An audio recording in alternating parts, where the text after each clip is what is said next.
ಎಲ್ರಿಗೂ ನಮಸ್ಕಾರ, ಜಿಜಿ ಕ್ರಿಯೇಷನ್ಸ್ಗೆ ಸ್ವಾಗತ. ಇವತ್ತು ನಮ್ಮ ಗ್ಲೋಬಲ್ ಸ್ಟಾರ್ ರಾಮ್ ಚರಣ್ ಅವರ ಗೇಮ್ ಚೇಂಜರ್ ಸಿನಿಮಾ ರಾಜ್ಯಾದ್ಯಂತ ಬಿಡುಗಡೆ ಆಗಿದೆ. ಈ ಸಿನಿಮಾ ನೋಡಿರುವಂಥ ಪ್ರೇಕ್ಷಕರು ಹೇಗೆ ಪ್ರತಿಕ್ರಿಯೆ ನೀಡ್ತಾರೆ, ಮತ್ತೆ ಈ ಸಿನಿಮಾ ರಾಮ್ ಚರಣ್ ಅವರ ಸಿನಿಮಾ ಕರಿಯರಲ್ಲಿ ಇನ್ನೊಂದು ಗೇಮ್ ಚೇಂಜರ್ ಆಗುತ್ತಾ ನೋಡೋಣ ಬನ್ನಿ.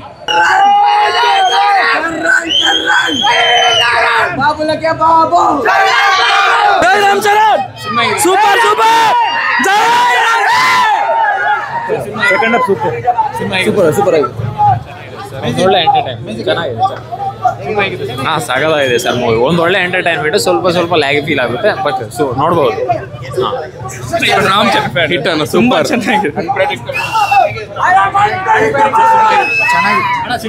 ಸೂಪರ್ ಆಗಿದೆ ಸರ್ ಎಲ್ಲ ಸೂಪರ್ ಆಗಿದೆ. 4-5 ತರ ಕ್ಯಾರೆಕ್ಟರ್ ಮಾಡಿದ್ದಾರೆ ರಾಮ್ ಚರಣ್. ಯಾವುದಕ್ಕೂ ವಿಗ್ ಹಾಕಿಲ್ಲ, ನ್ಯಾಚುರಲ್ ಆಗಿ ಮಾಡಿದ್ದಾರೆ. ಬ್ಲಾಕ್ ಬಸ್ಟರ್ ರಾಜಕೀಯದ ಬಗ್ಗೆ ಸೂಪರ್ ಆಗಿ ತೋರಿಸಿದ್ದಾರೆ. ಸೂಪರ್ ಮೂವಿ ಸಕ್ಕದಾಗಿದೆ. ಅದೇ ಏನಂದ್ರೆ ಈಗಿನ ರಾಜಕೀಯ ಹೆಂಗಿದೆ ರಿಯಾಲಿಟಿ ಆಗಿ ತೋರಿಸಿದ್ದಾರೆ. Super amazing.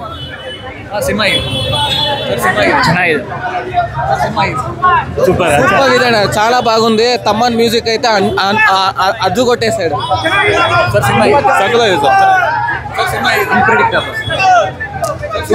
Cinema super super super super movie sir.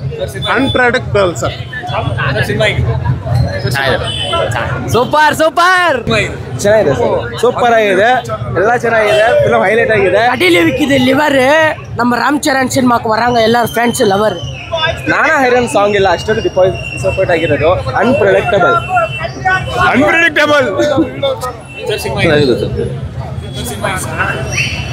ಚೆನ್ನಾಗಿದೆ ಸರ್, ಚೆನ್ನಾಗಿದೆ.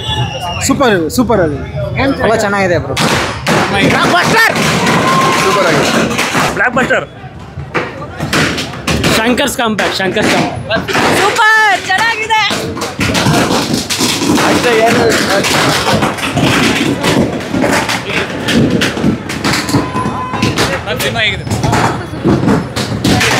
ಸರ್ ಎಷ್ಟೋ ದಿನಕ್ಕೆ ಪೊಲಿಟಿಕಲ್ ಫಿಲಮ್ ಅಂದ್ರೆ ಏನಂತ ಶಂಕರ್ ತುಂಬಾ ಚೆನ್ನಾಗಿ ತೋರಿಸ್ಕೊಟ್ಟಿದ್ದಾರೆ.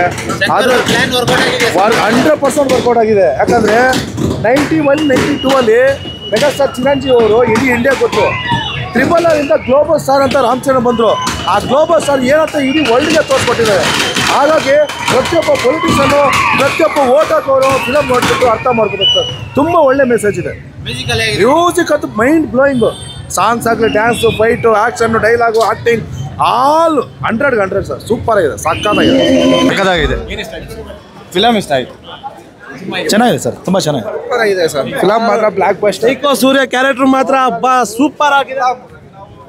ಫಿಲಮ್ ಮತ್ತೆ ರಾಮ್ ಚರಣೇ ತೆಗಿಬೇಕು. ಅವ್ರು ಬಿಟ್ಟರೆ ಯಾರೂ ತೆಗಿಯಲ್ಲ. ಫಿಲಮ್ ಮಾತ್ರ ಸೂಪರ್ ಆಗಿ. ಶಂಕರ್ ಇಸ್ ಬ್ಯಾಕ್ ಅನ್ಬೋದು. ಶಂಕರ್ನ ಎಲ್ಲರೂ ಇದು ಹೇಳಿದ್ರು ಅವ್ರು ಹಂಗೆ ಹಿಂಗೆ ಅಂತ. ಶಂಕರ್ ಮಾತ್ರ ಮತ್ತೆ back. Super. Ram Charan is back. Super ಆಗಿದೆ ನಾ. ಸೂಪರ್, ತುಂಬ ಚೆನ್ನಾಗಿದೆ. ಎಲಿಮೆಂಟ್ಸ್ ಎಲ್ಲ ಸೂಪರ್ ಆಗಿ ಶಂಕರ್ ಸರಿಯಾಗಿ ತಗೊಬಂದಿದ್ದಾರೆ. ಚೆನ್ನಾಗಿದೆ, ಸೂಪರ್ ಆಗಿದೆ. ಫಿಲಮ್ ಮಾತ್ರ ಎಷ್ಟು ಪುಷ್ಪ ಬಂದರೂ ಇದ್ರ ಮೇಲೆ ಆಗಲ್ಲ. ಸೂಪರ್ ಆಗಿದೆ. ಚೆನ್ನಾಗಿದೆ ಬಾಸ್. ಓಕೆ ಶಂಕರ್ ಅವರು ಮೆಸೇಜ್ ಕೊಟ್ಟೋ ಫಿಲಮ್. ರೋಬೋ ನೋಡಿರ್ತೀರಾ, ರೋಬೋ 2 ನೋಡಿರ್ತೀರಾ. ಒಂದು ಒಳ್ಳೆ ಮೆಸೇಜ್ ಕೊಟ್ಟಾರ ಫಿಲಮಲ್ಲಿ. ಸ್ಮಗ್ಲಿಂಗ್ ಸ್ಟೋರಿ ಅಲ್ಲ, ಇದು ಲವ್ ಸ್ಟೋರಿ ಅಲ್ಲ. ಪ್ರಪಂಚ ಹೆಂಗೆ ನಡೀತಿದೆ ಅಂತ ಫಿಲಮಲ್ಲಿ ತೋರಿಸೋರೆ. ಅದು ಬೇಕಾಗಿರೋದು. ಫಿಲಮ್ ಚೆನ್ನಾಗಿದೆ, ಅದೆಲ್ಲ ಬೇಡ. ಬಟ್ ಫಿಲಮಲ್ಲಿರೋ ಲಾಜಿಕ್ನ ಇಟ್ಕೊಂಡು ನಮ್ಮ ಕರ್ನಾಟಕ ಆಲ್ ಓವರ್ ಇಂಡಿಯಾದಲ್ಲಿ ಎಲೆಕ್ಷನ್ ಪೊಲಿಟಿಕಲ್ಗಳು ಇದನ್ನ ನೋಡ್ಬಿಟ್ಟು ಕಲಿಬೇಕು. ಯಾಕಂದರೆ ಕರ್ನಾಟಕ ಸರ್ಕಾರನೇ ಸರಿ ಇಲ್ಲ. ಅದು ಎಲ್ರಿಗೂ ನಿಮಗೂ ಗೊತ್ತು, ನನಗೂ ಗೊತ್ತು. ಈ ಫಿಲಮ್ ನೋಡ್ಬಿಟ್ಟು ಕಲಿಬೇಕು ಅಂತ ಇಷ್ಟಪಡ್ತೀನಿ. ಈ ಫಿಲಮ್ ನೋಡಿಬಿಟ್ರೆ ಒಬ್ಬ ಓದಿರೋ ಮಗ ಏನು ಮಾಡ್ಬೇಕಂತ ತೋರಿಸೋರೆ. ಎಲ್ಲ ಚಪ್ಪರ್ ಶೋಕಿಗಳು ಮಾಡ್ಕೊಂಡಿರೋ ಕಲಾ ಇದು. ಒಬ್ಬ ಓದ್ಬಿಟ್ಟು ಕಲೆಕ್ಟರ್ ಆದರೆ ಹೆಂಗಿರ್ತಾನಂತ ಫಿಲಮಲ್ಲಿ ತೋರಿಸೋನೆ ಒಬ್ಬ ನಾರ್ಮಲ್ ಪೀಪಲ್. ಅಷ್ಟೆಲ್ಲಕ್ಕೆ ಇಷ್ಟಪಡ್ತೀನಿ. ಫಿಲಮಲ್ಲಿ ಒಂದು ಡೈಲಾಗ್ ಹೊಡೆದವ್ರೆ 150 ಸೀಟು. ಇದು ಜಗನ್ಗೆ ಡೈಲಾಗ್ ಹೊಡೆದಿರೋದು. ಆಂಧ್ರದಲ್ಲಿ ಎಲೆಕ್ಷನ್ ಆಗಿರುವಾಗ ಅವರು ಬಾಬೇನೇ ಅಲ್ವಾ ಪವನ್ ಕಲ್ಯಾಣ್. ಬಿಟ್ಕೊಟ್ಟಿಲ್ಲ. ಅದಷ್ಟು ಹೇಳಕ್ಕೆ ಇಷ್ಟಪಡ್ತೀನಿ. ಪವನ್ ಕಲ್ಯಾಣ್ ಸಪೋರ್ಟ್ ಮಾಡಿದಾರೆ ಅಂದರೆ ಇನ್ನು ಯಾರೇ ಮಾಡ್ತಾರೆ ಸಪೋರ್ಟು? ಅವ್ರೇನು ಬಾಬೆ ಅವ್ರು ಮಾಡಿಲ್ಲ ಅಂದರೆ ಇನ್ನೇನು ಆಚೆವನ್ ಬಂದ್ಬಿಟ್ಟು ಮಾಡ್ತಾನೆ. ಏನು ಸಪೋರ್ಟ್ ಮಾಡೋರೆ? ಸಪೋರ್ಟ್ ಅಂದರೆ ಅವ್ರು ಚಿಕ್ಕಪ್ಪ ಅವ್ರು ಮಾಡ್ಕೊಂಡವ್ರೆ. ಏನಿದೆ ಅದರಲ್ಲಿ ತಪ್ಪು? ಇನ್ನೇನು ಅದ್ಯಾವುದೋ ಡೈಲಾಗ್ ಇದೆ, ನಮ್ಮ ಅಪ್ಪನ ದುಡ್ಡಲ್ಲಿ ನಾನು ಶೋಕಿ ಮಾಡ್ತೀನಿ, ಬೇರೆಯವ್ರು ಯಾರು ದುಡ್ಡಿದ್ರೆ ಬಂದು ಮಾಡಿ ಶೋಕಿ. ಅವ್ರು ಚಿಕ್ಕಪ್ಪ ದುಡ್ಡು ಅವ್ನು ಶೋಕಿ ಮಾಡ್ತಾನೆ. ಏನು ತಪ್ಪಿದೆ? ಆ್ಯಕ್ಷನ್ ಸೀಕ್ವೆನ್ಸ್ ಎಲ್ಲ ಖರಾಬಾಗಿದೆ. ಬ್ಯಾಕ್ಗ್ರೌಂಡ್ ಮ್ಯೂಸಿಕ್ ಎಲ್ಲ ಶಂಕರ್ ಡೈರೆಕ್ಷನ್ ಹೆಸರು ಹೇಳೋಕ್ಕಿಲ್ಲ. ಖರಾಬಾಗಿದೆ ಫಿಲಮ್. ಎಲ್ಲ ನೋಡಿ ಒಂದ್ಸಲ. Message film. ಸಾಂಗ್ಸ್ ಎಲ್ಲ ಜರಗಂಡಿ ಎಲ್ಲ ಖರಾಬ್ ಸಾಂಗ್ಸ್. ಕೋಟಿಗಟ್ಟಲೆ ಖರ್ಚು ಮಾಡಿದ್ದಾರೆ ಸಾಂಗ್ಸ್. ಇದಕ್ಕೆ ಕೋಟಿಗಟ್ಟಲೆ ಖರ್ಚು ಮಾಡಿದ್ದಕ್ಕೆ ಒಂದು ಲಾಜಿಕ್ ಕೊಟ್ಟವನು ಅಷ್ಟೇ. ನೀವು ಅರ್ಥ ಮಾಡ್ಕೊಂಡ್ರೆ ಉಪೇಂದ್ರ ಥರ ಅರ್ಥ ಮಾಡ್ಕೋಬೇಕು, ಇಲ್ಲ ಅಂದ್ರೆ ಮನೆಗೆ ಹೋಗ್ಬೇಕು. ಇದರಲ್ಲಿ ಕ್ಯಾಪ್ಷನ್ ಹಾಕಿಲ್ಲ ಅಷ್ಟೇ, ಬುದ್ಧಿವಂತರೇ ನೋಡಬೇಕು ಅಂತ. ಅದು ಕ್ಯಾಪ್ಷನ್ ಬಿಟ್ಟು ಇನ್ನೆಲ್ಲ ಸೇಮ್ ಉಪೇಂದ್ರ ಥರನೇ ಇದೆ ಡೈರೆಕ್ಷನ್. ಅರ್ಥ ಆಗಲ್ಲ ಫಿಲಮು, ಬಟ್ ಲಾಜಿಕ್ ಅರ್ಥ ಮಾಡ್ಕೊಂಡು ಅವ್ನು ಡೆವಲಪ್ ಆಯ್ತಾನೆ. ಇಲ್ಲ ಅವ್ನು ಮನೆಗೆ ಹೋಗ್ಬಿಟ್ಟು ಸಿಗರೇಟ್ ಹೊಡ್ಕೊಂಡು ಮಾಡ್ಕೊತಾನೆ. ಪಾರ್ಟ್ ಇಲ್ಲ ಅಷ್ಟೇ ಮುಗಿಸ್ಬಿಟ್ಟು. ಪಾರ್ಟ್ 2 ಅವಶ್ಯಕತೆ ಇಲ್ಲ ಸರ್. ಈಗಿನ ಜನರೇಷನ್ ರಾಜಕೀಯ ಪ್ರತಿಯೊಬ್ಬನು ದುಡ್ಡು ಲಂಚ ಕೊಡ್ತಾನೆ ಇರ್ತಾರೆ ರಾಜಕಾರಣಿಗಳು.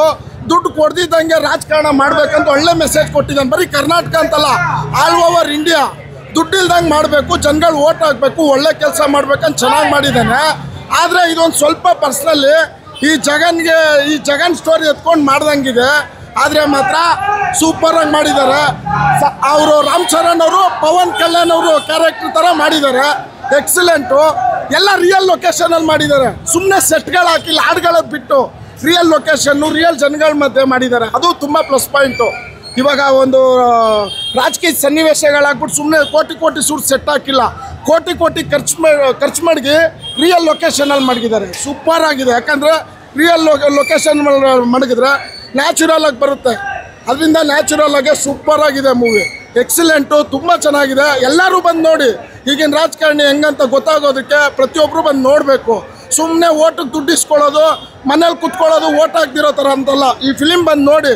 ನಾನು ತೆಲುಗುನಾಗಿದ್ದು ನಮ್ದು ಯಾವತ್ತಿದ್ರು ಕನ್ನಡಕ್ಕೆ ಸಪೋರ್ಟು. ಆದರೂ ಈ ಫಿಲಿಮ್ ಬಗ್ಗೆ ಮಾತಾಡ್ತಿದ್ದೀನಿ ಅಂದರೆ ಇದು ಇಂಡಿಯಾ ವೈಸ್ ಸ್ಟೋರಿ, ಬರೀ ಕರ್ನಾಟಕದಲ್ಲ. ಅದಕ್ಕೆ ಅನ್ಪ್ರೆಡಿಕ್ಟಬಲ್. ಎಲ್ಲರೂ ಬಂದು ಮೂವಿ ನೋಡಿ. ಜೈ ರಾಮ್ ಚರಣ್, ಜೈ ಪವರ್ ಸ್ಟಾರ್. ಇಲ್ಲ ಅದೆಲ್ಲ ಇತ್ತು, ಬಟ್ ಇದು ಕಂಪ್ಲೀಟ್ ಆಗಿ ಡಿಫ್ರೆಂಟ್ ಆಗಿ ತೆಗ್ದವ್ರೆ.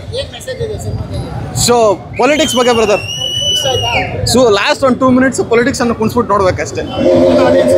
ಎಲ್ಲ ಆಡಿಯನ್ಸ್ ಇಷ್ಟ ಆಗುತ್ತೆ, ಚಿಕ್ಕ ಮಕ್ಳಿಂದ. BGM ಅಂತೂ ತಮ್ಮನ್ನು ಡೈಲಾಗ್ಸು ಸ್ವಲ್ಪನೇ, ಬಟ್ BGM ಅಂತೂ ಸಖತ್ತಾಗಿದೆ. ಸ್ಟೋರಿ ಸೂಪರ್ ಆಗಿದೆ. ಆ ಬ್ಯಾಕ್ಗ್ರೌಂಡ್ ಮ್ಯೂಸಿಕ್ ಈ ಥಿಯೇಟರ್ ಏನಂತ ಗೊತ್ತಿಲ್ಲ, ಒಂಥರ ಏನೋ ಒಳಗಡೆ ಬಾಡಿ ಎಲ್ಲ ಶೇಕ್ ಆಗ್ತಿದೆ. ಸಿನಿಮಾ ಮಾತ್ರ ತುಂಬ ಚೆನ್ನಾಗಿದೆ. ಎಜುಕೇಷನ್ ಎಷ್ಟು ಪವರ್ ಅಮ್ಮ ತೋರಿಸಿದೆ ಅಂದರೆ, ಒಬ್ಬ ಅಧಿಕಾರಿ ನಿಯತ್ತ ಕೆಲಸ ಮಾಡಿದ್ರೆ ಏನೆಲ್ಲ ಆಗುತ್ತೆ ಎಂಬುದು ಈ ಸಿನಿಮಾದಲ್ಲಿ ತೋರಿಸಿದ್ದಾರೆ. ತುಂಬ ಚೆನ್ನಾಗಿದೆ. Thank you.